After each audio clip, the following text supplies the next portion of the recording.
बात है 6 जुलाई 2017 कानपुर की। पुलिस स्टेशन में फोन आता है, मेरी लड़की 7वीं मंजिल से गिरी है, मुझे उसकी लाश मिली है। जगह है प्रेम प्रकाश कॉलोनी। फोन था कागज व्यापारी पदम अग्रवाल का। मामला हाई प्रोफाइल था। खबर मिलते ही थाने में अफरा तफरी का माहौल छा गया। पुलिस अधिकारियों की जीपें लगातार वहां पहुंचने लगी। आईजी मोहित अग्रवाल, एसपी आनंद देव तिवारी और कई उच्च अधिकारी वहां पहुंच चुके थे। सभी पुलिस अधिकारी काफी चिंतित नजर आ रहे थे। फॉरेंसिक टीम के साथ ही साथ स्वरूप नगर तथा करनैलगंज से पुलिस अधिकारी भी घटनास्थल पर पहुंच चुके थे और इन सब के बीच जमीन पर पड़ी थी 27 वर्षीय लड़की की लाश। लाश काफी बुरी हालत में थी, जिसका चेहरा पूरी तरीके से खराब हो गया था। सर की हड्डी टूट चुकी थी। शरीर के अन्य हिस्सों की हड्डियां भी बुरी तरीके से टूट गई थीं।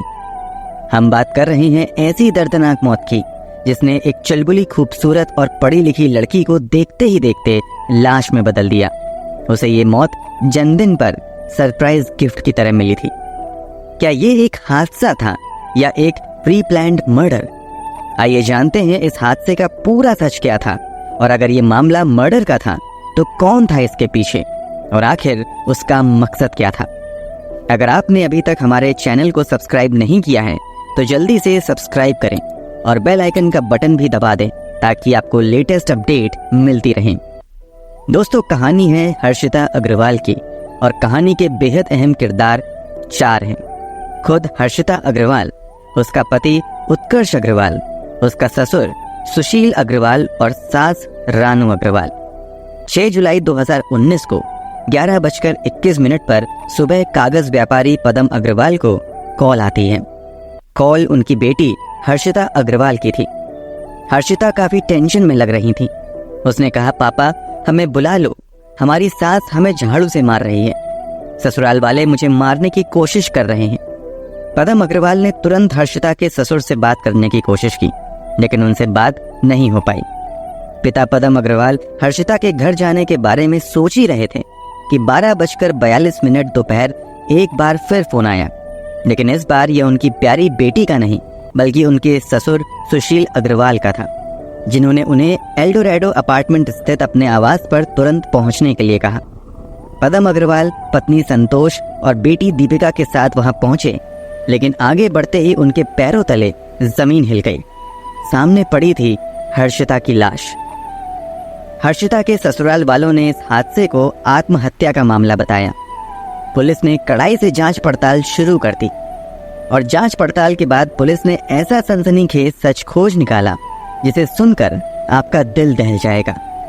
दोस्तों, अपराधी कैसा भी हो वो बच नहीं सकता। पदम अग्रवाल अपने परिवार के साथ सरोजनी नगर क्षेत्र के मूर्ति बिहार में रहते थे। उनके परिवार में पत्नी संतोष के अलावा 2 खूबसूरत और पढ़ी लिखी बेटियां भी थीं। बड़ी बेटी दीपिका, जिसकी शादी हो चुकी थी और वो अपने परिवार में काफी खुश थी, और दूसरी लाडली छोटी बेटी हर्षिता, जिसका जन्म 7 जुलाई 1991 को रविवार के दिन हुआ था। उसे फोटोग्राफी का बहुत शौक था और वो इसमें अपना करियर बनाना चाहती थी। इसलिए उसने बंबई के एक कॉलेज में एनिमेशन में ग्रेजुएशन किया और वापस आ गई। खाली बैठना उसे बिल्कुल पसंद नहीं था, इसलिए ग्रेजुएशन के बाद वह वहीं के एक स्कूल डीएसपी कल्याणपुर में पढ़ाने लगी। लेकिन पिता पदम अग्रवाल जल्द से जल्द अपनी लाडली बेटी को भी ससुराल भेजना चाहते थे, जहां उसे बड़ी बेटी दीपिका की तरह उसे भी मायके जैसा ही भरपूर प्यार मिल सके। लेकिन उन्हें कोई लड़का पसंद नहीं आ रहा था। काफी कोशिशों के बाद उन्हें कानपुर का ही एक लड़का उत्कर्ष अग्रवाल पसंद आ गया। उत्कर्ष के पिता सुशील अग्रवाल की फिलामेंट्स प्राइवेट लिमिटेड नाम से पॉलिएस्टर धागे बनाने की फैक्ट्री थी और वे कानपुर के कोना थाना क्षेत्र में एल्डोरेडो अपार्टमेंट के एक फ्लैट में रहते थे। उनके परिवार में उनकी पत्नी रानी अग्रवाल के अलावा उनके 2 बच्चे, बेटा उत्कर्ष और बेटी परिधि थे। उत्कर्ष के पिता का अच्छा खासा व्यापार था और उस पर किसी तरह की कोई खास जिम्मेदारी भी नहीं थी। पदम अग्रवाल को यह रिश्ता पसंद आ गया। हर्षिता की माँ उत्कर्ष की माँ रानू अग्रवाल को पहले से ही जानती थी। लोग उन्हें काफी तेज तर्रार कहते थे, लेकिन हर्षिता की माँ ने सोचा हर पढ़ी लिखी औरत को लोग ऐसा ही बोलते हैं, और बात आई गई हो गई। जल्दी ही कानपुर की 25 साल की इस खूबसूरत पढ़ी लिखी लड़की हर्षिता ने हैंडसम उत्कर्ष से शादी के लिए हाँ कर दी। बिना देर किए दोनों परिवारों ने 24 जनवरी 2017 ओरछा रिजॉर्ट में इनकी डेस्टिनेशन वेडिंग प्लान की। इस शादी में कानपुर शहर के उद्योगपतियों के अलावा अनेक जानी मानी हस्तियां शामिल हुई थीं। शादी हंसी खुशी संपन्न हो गई, लेकिन हैरानी की बात यह थी कि दूल्हे का परिवार शादी से जुड़े हर खर्चे का पेमेंट लड़की वालों के ऊपर डाल रहे थे, बल्कि अपने खर्चों के बिल भी उन्होंने दुल्हन के परिवार को दे दिए थे। ये सब पद्म अग्रवाल और उनकी पत्नी संतोष को अजीब तो लगा, पर बेटी की खुशी देखकर उन्होंने कुछ नहीं कहा। इस शादी पर लगभग 40 से 45 लाख का खर्चा हो गया, और ये तो शुरुआत थी। शादी के मात्र 6 महीने बाद हर्षिता के ससुराल वालों ने पैसे की मांग की। उन्होंने हर्षिता से कहा, फैक्ट्री की इन मशीनों के लोन को चुकाने के लिए तुम अपने पापा से 2 करोड़ रुपए लेके आओ, ये तुम्हारी जिम्मेदारी है। वैसे भी तुम्हारे पापा के पास बहुत पैसा है। हर्षिता ये सुनकर हैरान रह गई और उसने ऐसा करने से इनकार कर दिया, और इसी दिन से हर्षिता पर अत्याचार शुरू हो गया। सास रानू अग्रवाल ने हर्षिता का जीना मुश्किल कर दिया। घर में नौकरानी होते हुए भी रानू अग्रवाल हर काम हर्षिता से करवाती। मेहमानों के सामने बुरी तरीके से उसकी बेइज्जती करने लगी। कमाल की बात यह थी कि हर्षिता का पति उत्कर्ष, जो उसके साथ प्यार के वादे करता था, सब कुछ सुनकर भी खामोश ही नहीं रहता, बल्कि माँ का साथ भी देता। हर्षिता के माता पिता काफी हैरान थे, क्योंकि शादी के बाद हर्षिता काफी उदास नजर आती थी, लेकिन बहुत पूछने पर भी वह कुछ नहीं बताती। माँ की कसम देकर पूछने पर उसने बताया कि ससुराल में उसे परेशान किया जा रहा है और 2 करोड़ रुपए पिताजी से मांग कर लाने के लिए दबाव डाला जा रहा है। ये सुनने के बाद हर्षिता के माता पिता ने हर्षिता से उत्कर्ष को छोड़ देने के लिए कहा, पर वह बोली, माँ ये कुछ दिनों की बात है, मैं उत्कर्ष को बहुत प्यार करती हूँ, सब ठीक हो जाएगा। लेकिन समय के साथ हर्षिता की हालत पहले से भी खराब हो गई। अब उत्कर्ष की बहन परिधि भी हर्षिता के खिलाफ रानू अग्रवाल के कान भरने लगी, जिसके बाद उसको पहले से भी ज्यादा तंग किया जाने लगा। हालात इतने खराब हो गए थे कि रानू अग्रवाल हर्षिता पर हाथ भी उठाने लगी। भोली भाली हर्षिता का खामोशी से सब सहते रहना उनकी हिम्मत बढ़ा रहा था। दूसरी तरफ हर्षिता की गिरती हुई सेहत देखकर जब माता पिता ने उससे इसकी वजह पूछी तो उसने सब कुछ उन्हें बताया, जिसके बाद हर्षिता के माता पिता उसे वापस अपने घर ले आए और हर्षिता को उत्कर्ष को छोड़ देने की सलाह दी। लेकिन कुछ ही दिनों के बाद उसका पति उत्कर्ष उसे लेने पहुंच गया और उसने हर्षिता और उसके घर वालों से वादा किया कि आगे उसे परेशान नहीं किया जाएगा। पति के प्यार में डूबी भोली भाली हर्षिता भी वापस जाने के लिए मान गई और ससुराल चली गई। हर्षिता के वापस आने के बाद कुछ महीनों तक तो सब ठीक रहा, लेकिन उसके ससुराल वाले जल्दी ही फिर से अपने पुराने तरीकों पर आ गए और उसे परेशान करने लगे। उस समय उसकी ननद परिधि की शादी होने वाली थी। हर्षिता के ससुराल वाले उस पर दबाव डालने लगे कि वह अपने माँ बाप से 25 लाख रुपए मांग कर उन्हें दे। हर्षिता ने अपने घर वालों को कुछ नहीं बताया, पर वह काफी चुप रहने लगी। ये देख उसकी माँ संतोष ने उसे फिर अपनी कसम दी, जिस पर हर्षिता ने संतोष को 25 लाख मांगने की बात बताते हुए कहा कि किसी भी हाल में उन्हें पैसा नहीं देना है। 8 मार्च 2019 को हर्षिता की ननद परिधि की शादी हो गई और क्योंकि उन्हें हर्षिता के परिवार से पैसे नहीं मिले थे, हर्षिता की सास रानू अग्रवाल ने हर्षिता को तंग करना शुरू कर दिया। यहाँ तक कि उन्होंने हर्षिता से कहा, मैं नौकरानी को 8,000 रुपए देती हूँ और तुम बिस्तर पर लेटी रहती हो। यहाँ रहना है तो काम करने होंगे। मुंह में चांदी का चम्मच लेकर पैदा हुई एक लड़की जो अपने घर एक रानी की तरह रहती थी, उसे अपने ससुराल में एक नौकरानी से भी बुरा जीवन जीने के लिए मजबूर किया गया। उसे घर के ऐसे छोटे मोटे काम जो नौकर चाकर भी नहीं करते करने के लिए दबाव डाला जाने लगा। इसके साथ ही उसकी सास आए दिन उस पर हाथ उठाने लगी, यहाँ तक कि अब हर्षिता को उसके अपने खर्चों के लिए भी पैसा नहीं दिया जाने लगा।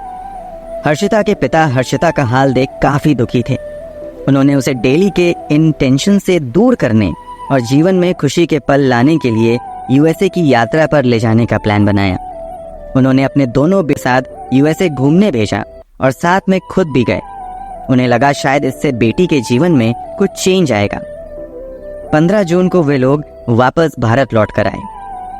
हर्षिता ने कुछ दिनों तक कोई शिकायत नहीं की। वैसे भी हमेशा अपने परिवार को परेशान करने के बजाय अपने मैरिड लाइफ की प्रॉब्लम्स को सहन करने की कोशिश करती थी। 7 जुलाई को हर्षिता का बर्थडे भी था, इसलिए हर्षिता के घर वालों ने 7 जुलाई को हर्षिता के लिए एक सरप्राइज बर्थडे पार्टी प्लान की और लोगों को भी इनविटेशन भेज दिया था। लेकिन उसके जन्मदिन के ठीक एक दिन पहले 6 जुलाई 2019 को 11:21 पर सुबह हर्षिता ने अपने पिता को फोन किया और उनसे उसे घर ले जाने के लिए रिक्वेस्ट करते हुए अपने पापा से कहा, पापा हमें बुला लो, हमारी सास हमें झाड़ू से मार रही है, ससुराल वाले मुझे मारने की कोशिश कर रहे हैं। वह काफी टेंशन में थी। पिता को चिंता हुई और उन्होंने तुरंत उसके ससुर से बात करने की कोशिश की, लेकिन उनसे बात नहीं हो पाई। पिता पदम अग्रवाल जाने के बारे में सोच ही रहे थे कि 12:42 दोपहर उनके पिता के पास एक बार फिर फोन आया, लेकिन इस बार ये उनकी प्यारी बेटी का नहीं बल्कि उनके ससुर सुशील अग्रवाल का था, जिन्होंने उन्हें एल्डोराडो अपार्टमेंट स्थित अपने आवास पर तुरंत पहुंचने के लिए कहा। वे अपनी पत्नी और बड़ी बेटी दीपिका को लेकर आनन फानन में जब बेटी के घर पहुंचे तो उनके होश उड़ गए, क्योंकि हर्षिता की बॉडी बिल्डिंग से नीचे गिरी पड़ी थी। उनकी प्यारी छोटी राजकुमारी अब नहीं रही थी। उसे 7वीं मंजिल से उसके ही अपार्टमेंट की खिड़की से बाहर फेंक दिया गया था। हर्षिता के सास ससुर और पति उत्कर्ष शव के पास खड़े थे। उन्होंने पदम अग्रवाल की तरफ बढ़ते हुए कहा, हर्षिता ने आत्महत्या कर ली, वह 7वीं मंजिल से कूद गई। ये सुनते ही पदम अग्रवाल ने गुस्से से चिल्लाते हुए कहा, मेरी बेटी हर्षिता कूदी नहीं है, बल्कि तुम लोगों ने इसे मार डाला है। मैं तुम लोगों को किसी भी हालत में नहीं छोड़ूंगा। इसी के साथ इन्होंने घटना की सूचना पुलिस को दी और अपने परिवार तथा सभी संबंधियों को भी घटना के बारे में बता दिया। संतोष अपनी फूल सी बेटी का शव देखकर बेहोश हो गई। दीपिका किसी तरह अपने माता पिता को संभालने की कोशिश करने लगी। आनन फानन में पुलिस अधिकारियों की जीपें वहां पहुंचने लगीं। आईजी मोहित अग्रवाल, एसपी आनंद देव तिवारी और कई उच्च अधिकारी वहां पहुंच चुके थे। सभी पुलिस अधिकारी काफी चिंतित नजर आ रहे थे। फॉरेंसिक टीम के साथ ही साथ स्वरूप नगर तथा करनैलगंज से भी पुलिस अधिकारी भी घटना स्थल पर पहुंच चुके थे। पुलिस अधिकारियों ने फ्लैट की किचन से बराबर वाली उस खिड़की की जांच पड़ताल की जहां से हर्षिता गिरी थी या फिर उसे फेंका गया था। निरीक्षण के बाद पुलिस अधिकारियों ने हर्षिता के शव को पोस्टमार्टम के लिए लाला लाजपत राय चिकित्सालय भिजवा दिया। घटना स्थल पर अन्य लोगों के अलावा हर्षिता का पति उत्कर्ष तथा उसके माता पिता मौजूद थे।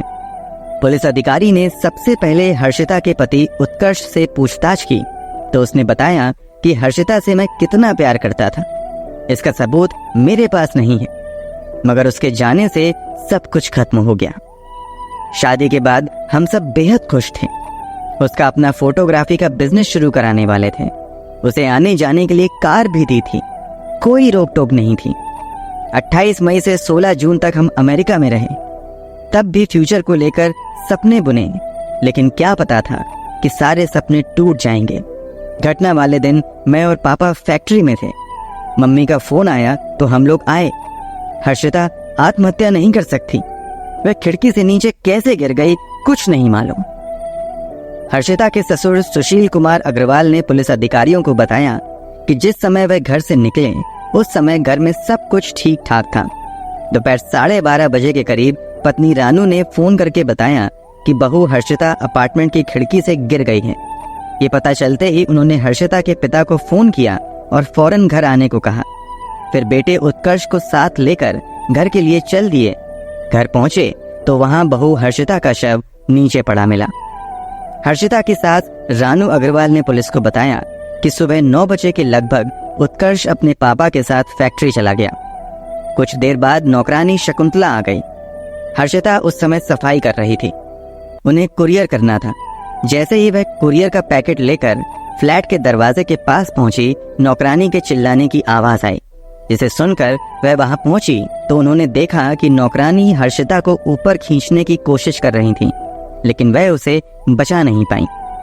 जब उन्होंने नीचे जाकर देखा तो बहू की मौत हो चुकी थी। शायद खिड़की के पास गंदगी को साफ करते समय उसका पैर फिसल गया। फिर उन्होंने इस घटना की जानकारी फोन पर पति को दी। परिवार के बयान लेने के बाद पुलिस ने देखा कि अग्रवाल परिवार में काम करने वाली नौकरानी शकुंतला, जो घटना के समय वहीं मौजूद थी, वहीं खड़ी है। इसलिए पुलिस ने उसका भी बयान लिया और उसके चौंका देने वाले बयान ने पहली बार रानू अग्रवाल के झूठ का पर्दाफाश कर दिया। उसने बताया, सुबह 9:30 बजे जब शकुंतला फ्लैट पर पहुंची थी, उस समय हर्षिता का पति उत्कर्ष अग्रवाल और ससुर सुशील अग्रवाल फैक्ट्री जा चुके थे। केवल हर्षिता और रानू अग्रवाल फ्लैट में मौजूद थे। किसी बात को लेकर दोनों में बहस हो रही थी। रानू अग्रवाल ने हर्षिता से गुस्से में चिल्लाते हुए कहा, नौकरानी को 8,000 दिए जाते हैं और तुम कमरे में पड़ी रहती हो, घर का काम क्यों नहीं करती? गुस्से में हर्षिता ने भी उन्हें जवाब दे दिया। स्थिति की गंभीरता देखते हुए शकुंतला हर्षिता को समझा बुझाकर कमरे में ले गईं। रानू अग्रवाल भी वहां पहुंच गईं और हर्षिता को कमरे में चप्पल और झाड़ू से मारने लगी और उसे घर से बाहर भी नहीं जाने दिया। जिसके बाद वह काम करने चली गई। जब वह काम कर रही थी तो अचानक 12:30 बजे रानू अग्रवाल की आवाज आई। आवाज सुनकर जब वह देखने गई तो हर्षिता खिड़की से नीचे लटकी थी। नौकरानी ने उसे ऊपर खींचने की कोशिश की लेकिन सफल नहीं हो पाई। इस दौरान रानू अग्रवाल दर्शक की तरह वहां पीछे खड़ी रही। उन्होंने कोई मदद तक नहीं की। नौकरानी शकुंतला के बयानों के बाद थाना प्रभारी ने पुलिस अधिकारियों के आदेश पर रानू अग्रवाल को महिला पुलिस के सहयोग से हिरासत में ले लिया। जल्दी ही पुलिस के हाथ एक और पुख्ता सबूत के रूप में एक सीसीटीवी फुटेज आया, जिसमें हर्षिता की सास रानू अग्रवाल बहू की लाश के पास पहुंची, फिर अपने पति को फोन किया और बोली, शी इज फिनिश्ड, खिड़की से नीचे कूद गई है। उन्होंने लाश के पास से कार की चाबी और मोबाइल उठाया, फिर वहां से चली गई। ये खबर कानपुर के मीडिया चैनल्स और अखबारों में बहुत तेजी से फैली। कई महिला संगठन भी सामने आए और घटना की बुराई करते हुए परिवार को इंसाफ दिलवाने का आश्वासन दिया। हर्षिता के परिवार ने हर्षिता के पति, उसके ससुर, सास और ननद के खिलाफ कोना पुलिस स्टेशन में एफआईआर दर्ज करवाई। बाद में उसकी ननद परिधि और नंदोई का नाम एफआईआर रिपोर्ट से हटा लिया गया। हर्षिता के पति, ससुर और सास को जेल भेज दिया गया। दहेज हत्या के आरोप में मामला दर्ज कर पुलिस अब अपराधियों के खिलाफ और पुख्ता सबूत इकट्ठा कर रही है, ताकि उन्हें कड़ी से कड़ी सजा दी जा सके और कोई भी कोर्ट या वकील उन्हें बचा ना पाए। आरोपी जेल में हैं और उन पर मुकदमा चल रहा है। दोस्तों, आपको क्या लगता है, हर्षिता के ससुराल वालों को सजा मिलेगी या वह बच जाएंगे? आपको क्या लगता है, कमेंट करके जरूर बताएं। हम चलते हैं ऐसी ही एक नई सच्ची घटना की खोज में, जिसके अंजाम से उठे सवाल आपको आपका चैन छीन कर आपको सोचने पर मजबूर कर देंगे। सावधान रहें, सतर्क रहें, अपना ख्याल रखें। नमस्कार।